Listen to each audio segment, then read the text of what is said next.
Badakit. Ikasi dut eskolan, batez ere, nire gurasoak erraldunak ziren, beraz etxean esan egiten euskeraz, eta eskolan eta lagunekin. Egia esan, uste dut gaztea garenean ez garela konturatzen, eta batez ere eskolan ikasi dugunak nola behartzen gaituzten askotan euskaraz egitera, apurbet mania hartzen diogu euskarari, baina gero heldutasunean konturatzen zara azkenean beste hizkuntza bat dela, norberaren aberastasunerako importantea dela eta gainera gure hizkuntza dela. Nik esango nuke nirea nahi nagusiak.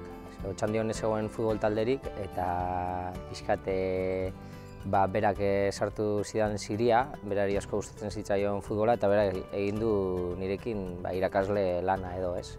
Gero ja 14 urterekin sartu nintzen Vulkanon eta ordutik gaur egun arte. Ahalik eta modu normalenean egin, ez? Azken batean gaur egun euskarak duen arazo nagusia ez da zorionez ezagutza, izan ere gazte gehienok esango nuke uneko 80 edo badakigu. Beraz, arazo hori gaindituta, orain tokatzen dena da normaltasunez hitz egitea, ez?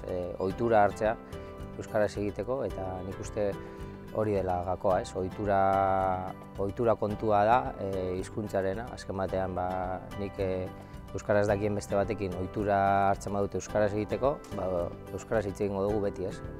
Eta erderaz egiten badugu kontrakoa.